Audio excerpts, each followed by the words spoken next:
Helldivers 2 has held fast, and even today, it's still sitting as the third most played game on Steam, and I don't know what to tell you guys at this point. I'm thinking it's going to be hanging out in that top 10 for quite a while, as we already have content headed our way. More on that next. But when you have a game that has as much viral popularity as Helldivers 2, ultimately you're going to start attracting some unwanted elements, some dissidents, some enemies to Super Earth itself. And that's exactly what we're going to be talking about today. We're going to be talking about some of those unwanted elements. We're going to talk about some leaks. We're also going to be talking about some sharings from the developers themselves and a bunch of other different things. So strap in and let's defend liberty.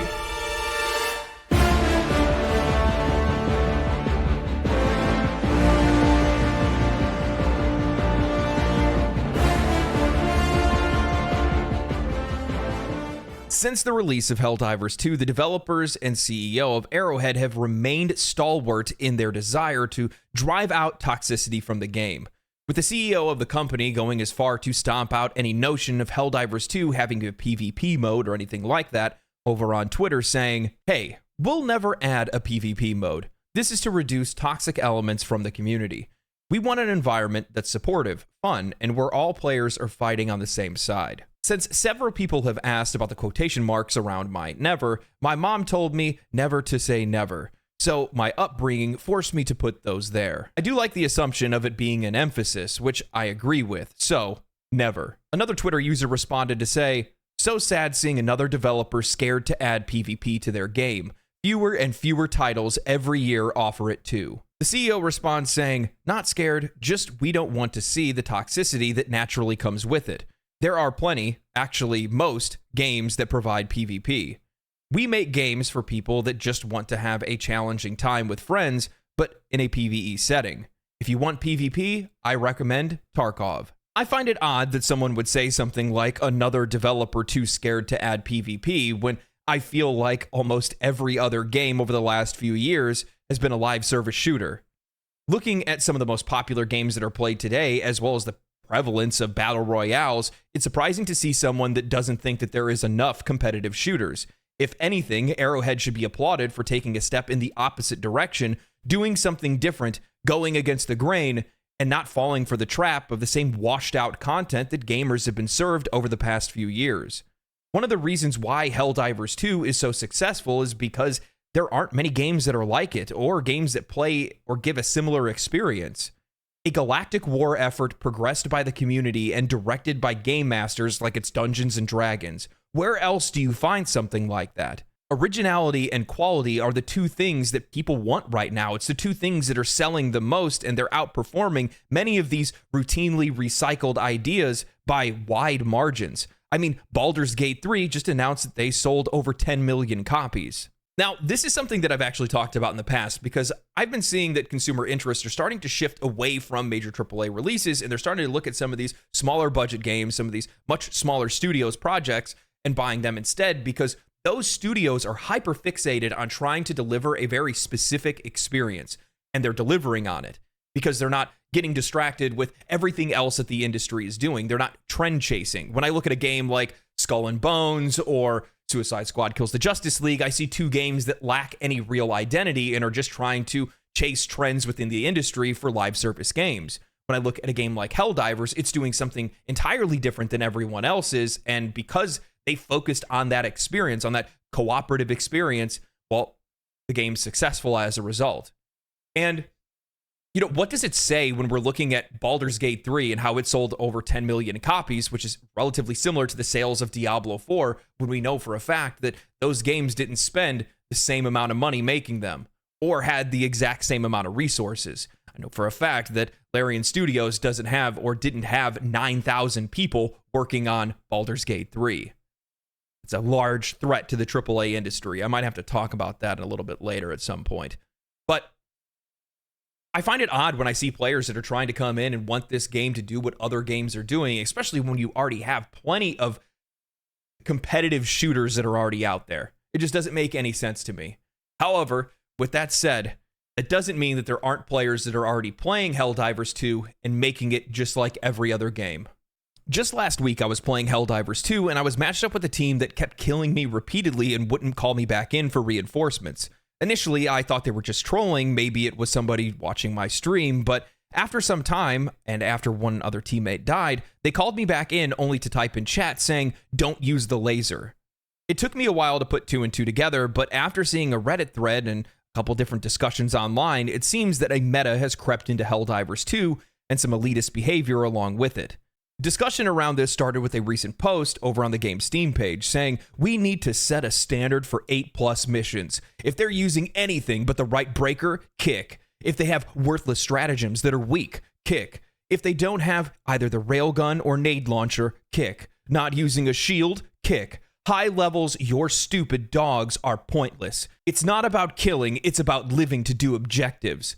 Some would argue autocannon, but the game armor is not working, so shield is a must on higher levels. I've seen too many wasted spots with autocannon players.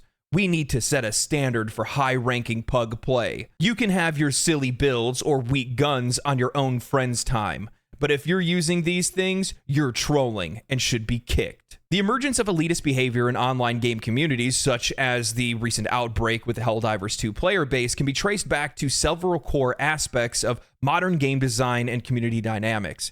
This behavior is characterized by players that are kicking, griefing, or killing others for not adhering to a perceived meta loadout. And this is something that is stemming from a deeper systemic issue that's prevalent in many live service games. Many live service games that are out there often lock content behind progression systems and give an expiration date, which is true for many games that use a battle pass, rewarding players who optimize their playstyles to advance through their systems as efficiently as possible.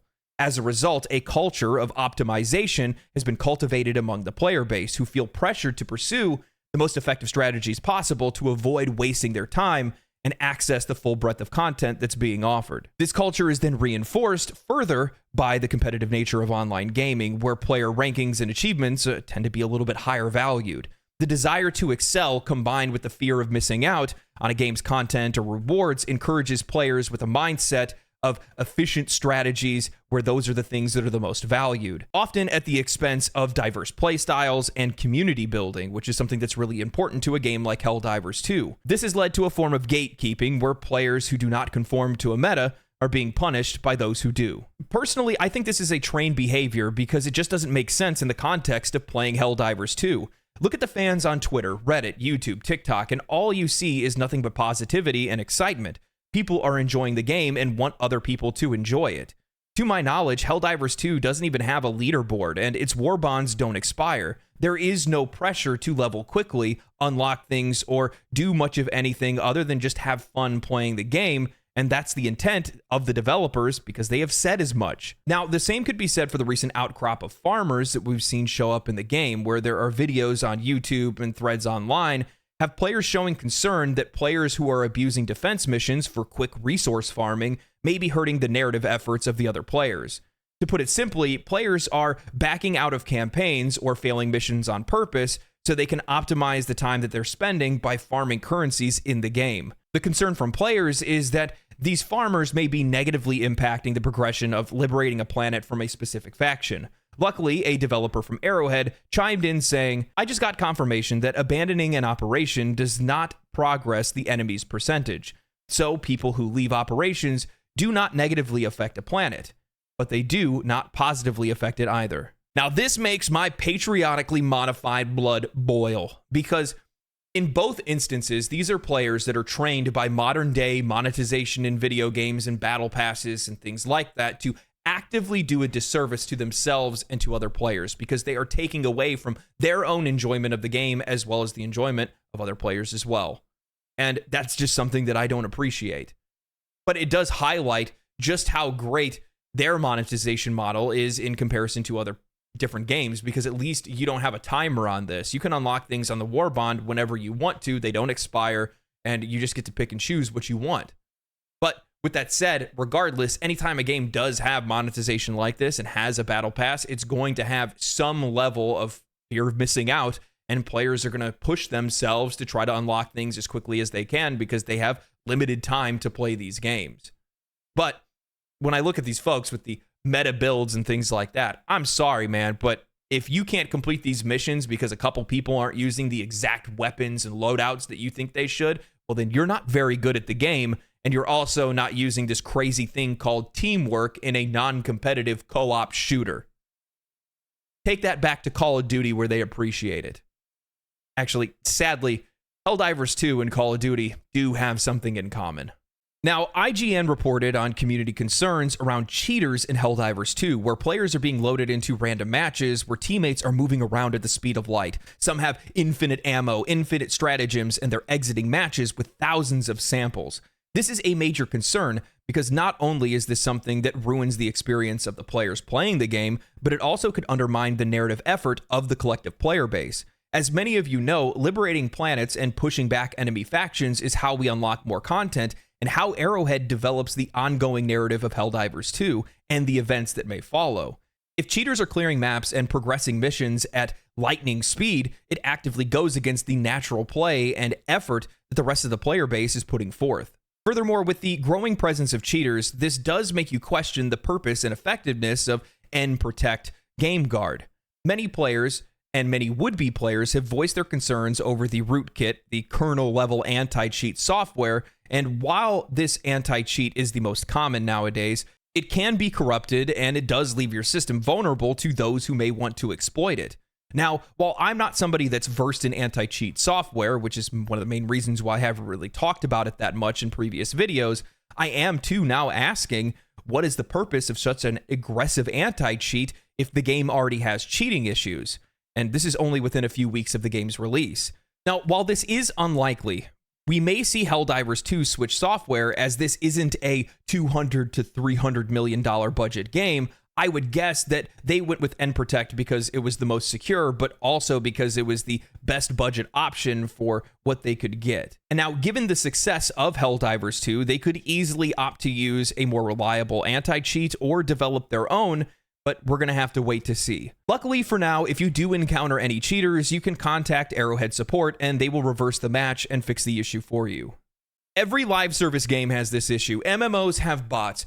Competitive shooters have an entire litany of things, an entire black market of tools that they can use to even the odds. And even a game like Helldivers 2 has a market for players that want boosted accounts or want to buy a boosted account. And really, that just has a lot to do with just general exhaustion of how these games make us play them.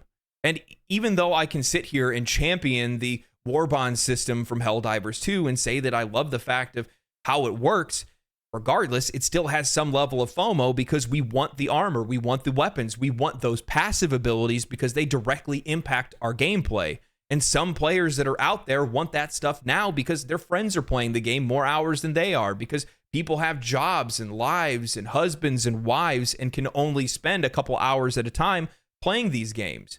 So they do whatever they can and seek out any way they can to try to even the odds and get access to the things that they want. And that's just the nature of the beast when it comes to these kind of things. Because again, people just don't have a lot of time to spend on this kind of stuff. And the more content that you're locking behind these systems is the less time that people have to be able to really enjoy the game to its fullest. And this has been a problem that I've had with games for a long time. And this isn't really a mark against Helldivers 2 necessarily, but it's just in-game monetization in general, is that most of the time when we're spending $70 now for a full-price AAA title, we're not getting 100% of the game. We're getting like 60% of the game, and then the rest of it's locked behind whatever their monetization model is. It sucks, but this is what happens when you keep putting out games that are like this. You're going to have players that are trained to bring those exact same habits to a game, even if that game is widely more accessible than others. Now, with all those issues pending, Helldivers 2 crossed a massive milestone by alleviating the strain on servers, as the CEO tweeted out on the 25th, saying, "I'm really happy and proud of the Arrowhead team for an amazing achievement. The servers handled all Helldivers 2 players this weekend without problem. Now we have time to focus on improvements to the title and resume our original plan. Many exciting things upcoming." As many of you know, I waited patiently for my turn to be able to log into the game, and I often don't really play games during their peak hours. However, it seems that many of these issues have been dealt with, and now Arrowhead is focused on fixing core issues with the game and readying the game for future content that's due to drop on the 14th of March. Also, as of this morning, Helldivers 2 received a patch fixing a handful of issues and notifying players of the ones that they plan to tackle next. As with any wholly live service game, QA testing can only get you so far, and many issues aren't going to pop up until you have millions of players that are playing the game, causing billions of different permutations from varied player actions, play styles, hardware types, and more. It's nice to see yet another small studio not letting off the gas and keep pressing forward to make sure that their players are getting the highest quality experience possible, which is shown further as the developers are reportedly working on a much-needed weapon balance patch. Now, I'm going to go ahead and give a bit of a spoiler warning because I know there's some people that like to keep things relatively secret, so this is your opportunity to skip to the end of the video. Now, if you're anybody like me, you've had your mind set on the future and wondering what we can expect from Helldivers 2. In my last video, I talked about many of the stratagems, bosses, and enemy factions that we saw in Helldivers 1 and what we'd probably see in Helldivers 2.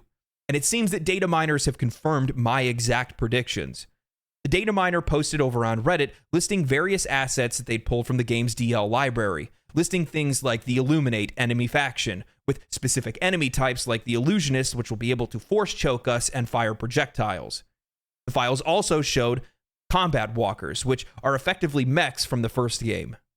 Also, as I was writing for this video, a leaker ended up sharing a video over on Reddit of themselves piloting a mech, claiming that there was an option to use either a chain gun or missile launchers. Now, while many players' attention is on mechs, vehicles, and the Illuminate, my eyes jump straight towards the health pack rack, medic backpack, and cover, as these hint towards adding more support items rather than just things that go boom. I was literally just the other night talking with my friends about how I wish that the game had a holy trinity of sorts. If you guys haven't played MMOs before, holy trinity is tank, healer, and DPS. And what it does is it allows us to be able to kind of role play a little bit, but also have a more structured way to play the game. And while I don't want the game to lose its flexibility, I still want players to play the game however the hell they want with whatever loadouts they want. Still giving us the option to really dive into some of these like more supportive roles, I think is sick. I'm a huge fan of it, especially as a resident MMO healer. I'm all for that kind of thing. And initially when I saw like there was one where you could just have like more med kits or more syringes or whatever it is, I was like, okay, well, that's not really going to do anything. I always like the fact that I could just run up and be able to heal my friends if I saw that they were hit, but maybe taking that a little bit further and giving us even more deeper ways to play support roles would be really fun. And I'm really looking forward to that if that's the direction that they're going in. Again, that's not the direction. That's fine. I just love players having more options on how they want to play the game, either alone or with other players or however else they want to play. But overall, when I looked at the entire list of different things they had in the DL files, the one thing that I will say is that if you guys want to know what the future of this game looks like, just go play Helldivers 1 or go watch videos of Helldivers 1, and you're going to see basically everything that was in that game is going to be in this game, and probably far more than we even know. I know that it lists the Illuminate, and the original game only had 3 factions. One was called the Cyborgs, so these are the bots. So Cyborgs, I think, were like half organic and half, robot, but maybe something like that also appears at some point in time. Who knows? But yeah, I'm looking forward to all of it because literally all they have to do is just take the first game and just transplant it into the second game, and there's more than enough content there for us to be having a good time for a very, very long time. So yeah. Anyway, that's all I got for the video today. There's probably a ton more news that I skipped over or missed or whatever it might be. I got a whole litany of other games and things like that I'm trying to cover right now. I get to play Final Fantasy VII Rebirth tomorrow, so that's going to be fun. Look forward to a video on that. I'll continue to cover Helldivers 2 news and things like that because I really enjoy the game, and I'm probably going to be pretty regularly playing it for a long time. So look forward to these videos. Let me know that you guys are liking them. If you guys did enjoy the video, think about supporting the channel. My Patreon link will be down below. Make sure to try to catch me live. I'm live over on Twitch probably 3 days a week or so. There's a podcast on the weekends. Outside of that, my friends, stay cool, stay righteous, stay safe, and most of all, defend liberty. I'll see you next time, Helldivers. Peace. Family, family, family, family.